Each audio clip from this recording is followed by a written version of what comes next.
Good morning, students. നമ്മൾ ഇന്നലെ solid വേസ്റ്റിനെ കുറിച്ചും അതിൻ്റെ ക്ലാസിഫിക്കേഷനും സോഴ്സസും ഒക്കെയാണ് പഠിച്ചത്. രണ്ട് ക്ലാസിഫിക്കേഷൻ പഠിച്ചു, based on the sources and based on type. ഇനി നമ്മൾ പഠിക്കാൻ പോകുന്നത് ഇതൊരു ചെറിയൊരു ടേബിളാണ്, അതായത് ക്ലാസിഫിക്കേഷൻ ഓഫ് സോളിഡ് വേസ്റ്റിൻ്റെ ഒരു സമ്മറിയാണ്. ജസ്റ്റ് സോളിഡ് വേസ്റ്റും അതിൻ്റെ ഡിഫറെൻറ്റ് ടൈപ്പും ഓരോന്നിൻ്റെയും ഡിസ്ക്രിപ്ഷനും സോഴ്സും എക്സ്പ്ലെയിൻ ചെയ്തിട്ടുള്ള ഒരു ബോക്സാണ്. ഇത് വേണമെങ്കിൽ നിങ്ങൾക്ക് പഠിക്കാം, അല്ലെങ്കിൽ വേണമെന്നില്ല, കാരണം ഇത് ഓൾറെഡി മുകളിൽ എക്സ്പ്ലെയിൻ ചെയ്തതാണ്. But if required you can study this. അങ്ങനെ കുറേ അങ്ങനെ എഴുതിയത് പഠിക്കാൻ ബുദ്ധിമുട്ടുണ്ടെങ്കിൽ ഈ ടാബുലാർ കോളം പഠിച്ചാലും മതി. Okay, now we are going to study about the effects of solid waste. An effective solid waste management system is necessary to avoid public health disasters, spread of diseases by insects and vectors, and adverse effect on water and air. So, ഒരു solid waste മാനേജ്മെൻറ്റിൻ്റെ ഇഫക്റ്റീവായിട്ടുള്ളൊരു system ഉണ്ടെങ്കിൽ മാത്രമേ അവിടെ public ഹെൽത്തിൻ്റെ പ്രശ്നങ്ങളും ഈ ഇൻസെക്റ്റും മറ്റ് vectors കാരണം ഉണ്ടാകുന്ന ഡിസീസിൻ്റെ സ്പ്രെഡും ഒക്കെ നമുക്ക് കുറയ്ക്കാൻ പറ്റൂ. ഓക്കെ, സോ ഫോർ ദാറ്റ് നമ്മൾ പഠിക്കണം എന്തിനാണ് ഇങ്ങനെ ഒരു ഇഫക്റ്റീവായിട്ടുള്ള സോളിഡ് വേസ്റ്റ് മാനേജ്മെൻറ്റ് സിസ്റ്റം ഉണ്ടാവണമെന്ന് പറയാൻ കാരണം അതിന് ഒരുപാട് ഇഫക്ട്സ് ഉണ്ട്. അതായത് ഈ സോളിഡ് വേസ്റ്റ് കാരണം ഒരുപാട് പ്രശ്നങ്ങൾ ഉണ്ടാവുന്നുണ്ട്. ആ പ്രശ്നങ്ങൾ എന്തൊക്കെയാണെന്നാണ് നമ്മളിവിടെ പഠിക്കുന്നത്. First one is public health effect. So the volume of waste is increasing. അറിയോ, നമുക്കറിയാം ഈ പോപ്പുലേഷൻ ഇങ്ങനെ കൂടുന്നതിനനുസരിച്ച് നമ്മുടെ വേസ്റ്റിൻ്റെ അളവും കൂടിക്കൊണ്ടിരിക്കുകയാണ്. സോ വാട്ട് ഹാപ്പൻസ്, ഇങ്ങനെ വോളിയം ഓഫ് വേസ്റ്റ് കൂടുന്ന സമയത്ത് വളരെ സീരിയസ് ആയിട്ടുള്ള ഒരുപാട് പ്രോബ്ലംസ് ഉണ്ടാവുന്നുണ്ട് അല്ലേ?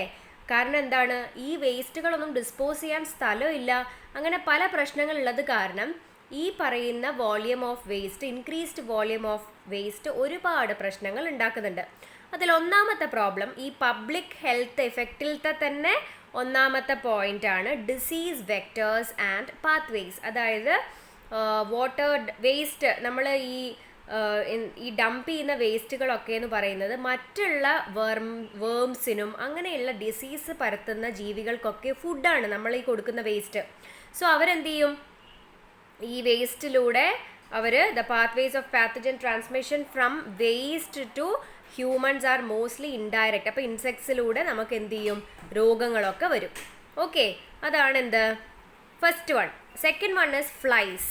ഫ്ലൈസ് എന്ന് പറയുന്നത് നമുക്കറിയാം, ടൈഫോയിഡ്, സാൽമണോലോസിസ്, ഗ്യാസ്ട്രോ എൻട്രൈറ്റിസ്, ഡിസെൻട്രി അങ്ങനത്തെ രോഗമൊക്കെ പകർത്തുന്ന ജീവിയാണ് flies.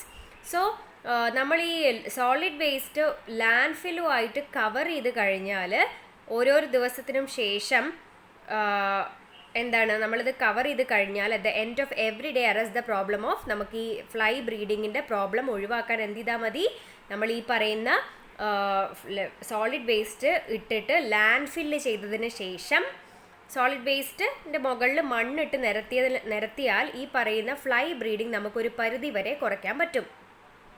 Next one is mosquitoes. Mosquitoes ഏതൊക്കെ രോഗങ്ങളാണ് പകർത്തുക, മലേറിയ, ഫിലേറിയ, ഡെങ്കു അങ്ങനെ പല രോഗങ്ങളും പരത്തും.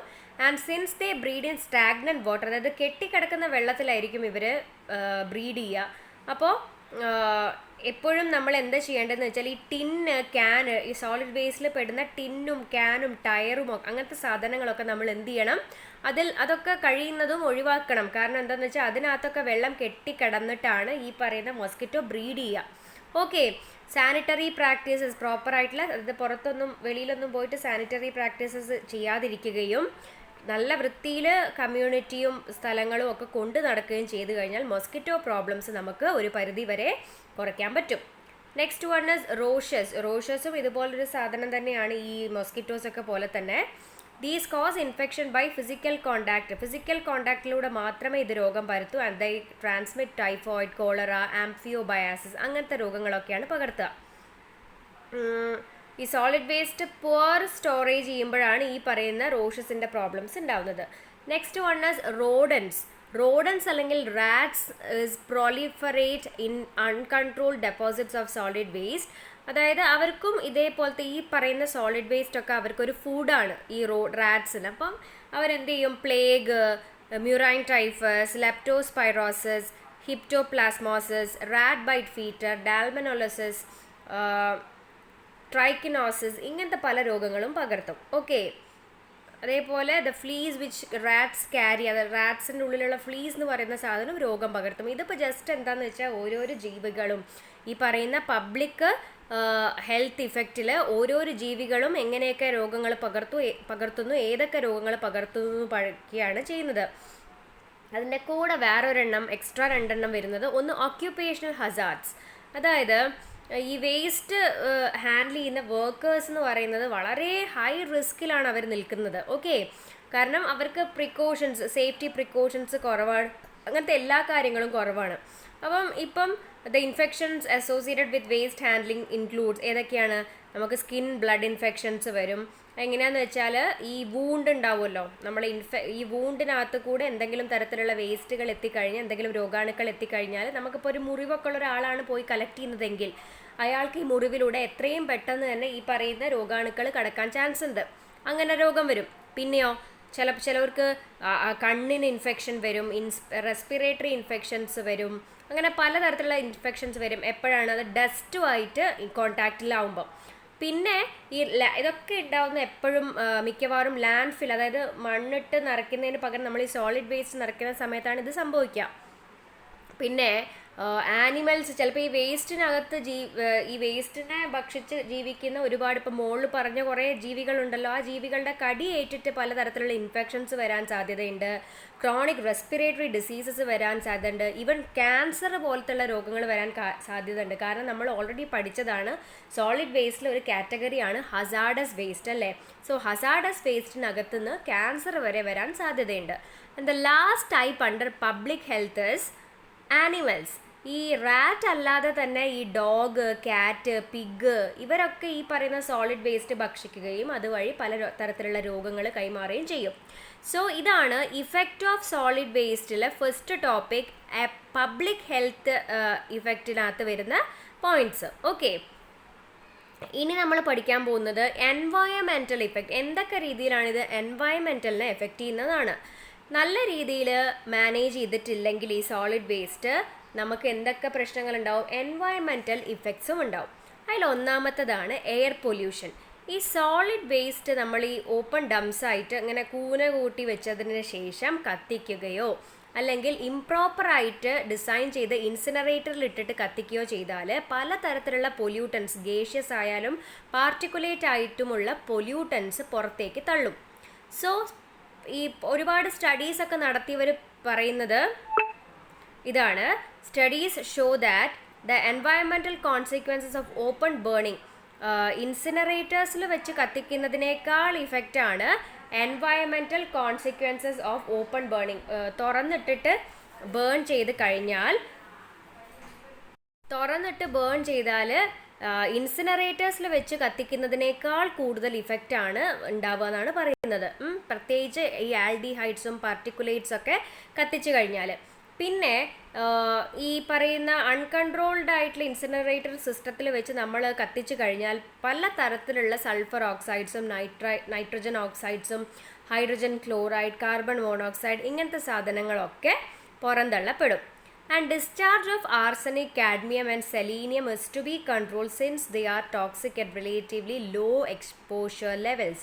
അതായത് ഈ ആർസനിക്, കാഡ്മിയം, സെലീനിയം ഇതൊക്കെ നമ്മൾക്ക് കൺട്രോൾ ചെയ്തിട്ടില്ലെങ്കിൽ അവർ ടോക്സിക് ആയതുകൊണ്ട് തന്നെ പലതരത്തിലുള്ള പ്രശ്നങ്ങൾ ഉണ്ടാവും. ഇതിൻ്റെ പുറമെ പോളിക്ലോറിനേറ്റഡ് ഡൈബെൻസോഫ്യൂറൻസ് (PCDFS), commonly called dioxins and furans, are of concern because of their toxicity.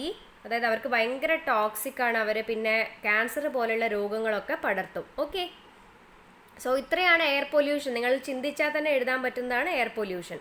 അടുത്തത് ഇതേപോലെ തന്നെ വാട്ടർ ആൻഡ് ലാൻഡ് പൊല്യൂഷൻ. നമ്മൾ എന്ത് ചെയ്യും? ഈ പറയുന്ന സോളിഡ് വേസ്റ്റ് ഒക്കെ തൊട്ടടുത്ത വാട്ടർ സോഴ്സസിലൊക്കെ കൊണ്ട് കളയും, അവിടെ വാട്ടർ പൊല്യൂട്ടഡ് ആവും.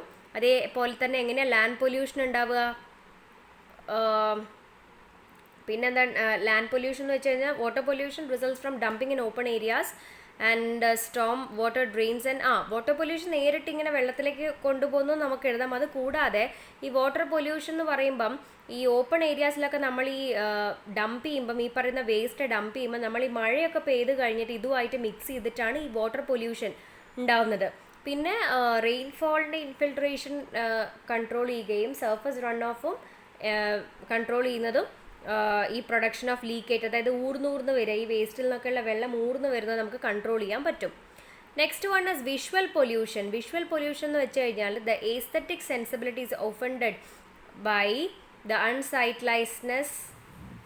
unsightliness of piles of waste on the road side. അതായത് ഈ പറയുന്ന വേസ്റ്റുകളൊക്കെ നമ്മളിങ്ങനെ ഡംപ് ചെയ്യുന്ന സമയത്ത് സാധാരണഗതിയിലുള്ളൊരു കാഴ്ചയും സെൻസിബിലിറ്റിയും ഒക്കെ നമുക്ക് നഷ്ടപ്പെടും. The situation is made worse by the presence of scavengers rummaging in the waste. അതായത് പല ടൈപ്പ് സാധനങ്ങൾ നമുക്കറിയാം ഇതിനകത്ത് ഉണ്ടാവും. ഇതിനകത്ത് ഒരുപാട് സാധനങ്ങൾ നമ്മളെ സൈറ്റിനെ വരെ തകരാറാക്കും, നമ്മളെ വിഷനെ വരെ തകരാറിലാക്കുന്നതാണ്. സോ അതുകൊണ്ടാണ് ഇതിനെ വിഷ്വൽ പൊല്യൂഷൻ എന്ന് പറയുന്നത്. കത്തിക്കുക, അതിൻ്റെ പുക, അങ്ങനത്തെ പല കാര്യങ്ങളും കാരണമാണ് ഇതൊക്കെ സംഭവിക്കുന്നത്. Okay, waste carelessly and irresponsibly discarded in public thoroughfares along roads and highways and around communal bins, that is makeshift containers without lids used for the storage of residential, commercial and gives easy access to animal scavenging for food. അപ്പം ഈ ഫുഡിന് വേണ്ടി എന്താ പറയുക, ഭ്രമം ഒക്കെ ഉള്ള animals ആണെങ്കിൽ ഈ പറയുന്ന സാധനങ്ങളൊക്കെ പോയി ചെന്ന് വീഴുകയും അത് ഭക്ഷണം കഴിക്കുകയും അതുമൂലം പലതരത്തിലുള്ള ഹസാർഡസ് ആയിട്ടുള്ള പ്രോബ്ലംസ് ഉണ്ടാവുകയും ചെയ്യും. ഓക്കെ, സോ ഇതാണ് വിഷ്വൽ പൊല്യൂഷൻ. അത് നമ്മളെ സെൻസിബിലിറ്റി, വിഷ്വൽ എന്ന് വെച്ചാൽ കണ്ണ് മാത്രമല്ല, നമ്മുടെ ഓൾ ദ ഹോൾ സെൻസിബിലിറ്റീനെ തന്നെ അത് തകരാറിലാക്കും. Next one is noise pollution.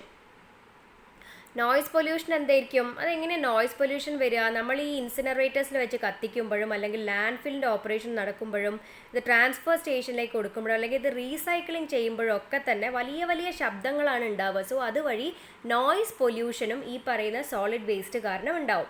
So ഇതെങ്ങനെയാണെന്ന് വെച്ചാൽ ഈ വെഹിക്കിൾസ് അങ്ങോട്ടും ഇങ്ങോട്ടും പോവുക, ലാർജ് വലിയ വലിയ മെഷീൻസ് മൂവ് ചെയ്യുക, ഇൻസിനറേറ്റർ സൈറ്റിലുള്ളത് മൂവ്മെൻറ്റ്, അങ്ങനെ പല പ്രശ്നങ്ങൾ കാരണമാണ് നോയ്സ് പൊല്യൂഷൻ ഉണ്ടാകുന്നത്. ഓക്കെ, ഈ നോയ്സ് പൊല്യൂഷൻ റെഡ്യൂസ് ചെയ്യണമെങ്കിൽ നമ്മൾ ഈ management system, solid waste management system, നമ്മൾ അതിനകത്ത് നടക്കുന്ന എല്ലാ ഓപ്പറേഷൻസും കെയർഫുള്ളായിട്ട് പ്ലേസ് ചെയ്യുകയാണെങ്കിൽ നമുക്ക്, അതേപോലെ തന്നെ നോയ്സ് ബാരിയേഴ്സ് യൂസ് ചെയ്യുകയാണെങ്കിലും നമുക്ക് ഈ നോയ്സ് പൊല്യൂഷൻ ഒരു പരിധി വരെ കുറയ്ക്കാൻ പറ്റും.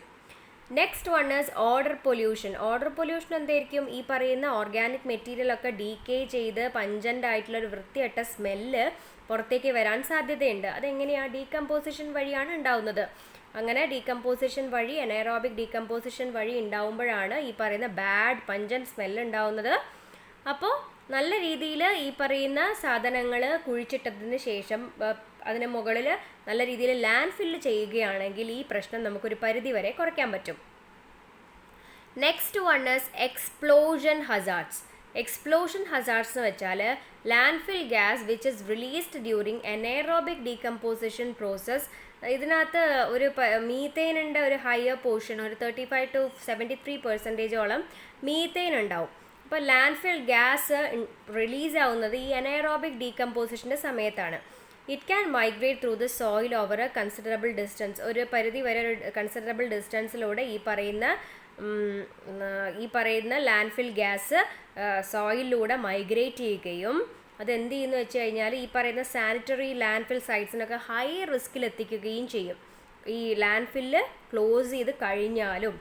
സോ ഈ പറയുന്ന ലാൻഡ് ഫിൽ ഗ്യാസിനെ കൺട്രോൾ ചെയ്യാൻ ഒരുപാട് മെത്തേഡ്സ് ഉണ്ട്. എക്സാമ്പിളാണ് വെൻറ്റിങ്, ഫ്ലെയറിങ്, അങ്ങനത്തെ കുറച്ച് മെത്തേഡ്സ്. സോ ഇത്രയാണ് നമുക്ക് ഈ പറയുന്ന ഇഫക്റ്റ് ഓഫ് സോളിഡ് വേസ്റ്റിൽ പഠിക്കാനുള്ളത്. അതിനകത്ത് പബ്ലിക് ഹെൽത്ത് ഇഫക്റ്റ് ഉണ്ട്, അതിൽ തന്നെ ഡിസീസ് വെക്ടേഴ്സും പാത്വേസും, flies, mosquitoes, roaches, rodents, occupational hazards and animals. Environmental ഇഫക്റ്റിൽ നിങ്ങൾക്ക് ഏതൊക്കെ പൊല്യൂഷൻ അറിയാമോ അതൊക്കെ എഴുതാം. അതിന് കൂടെ എക്സ്ട്രാ ആയിട്ട് നമുക്ക് എന്ത് വരുന്നുണ്ട്? വിഷ്വൽ പൊല്യൂഷൻ വരുന്നുണ്ട്, ഒരു ഓർഡർ പൊല്യൂഷനും എക്സ്പ്ലോഷൻ ഹസാർഡ്സും വരും. So this is all about the effects. നമ്മളിനി നെക്സ്റ്റ് ക്ലാസ്സിൽ ഈ വേസ്റ്റ് പഠിക്കും. Okay, so thank you.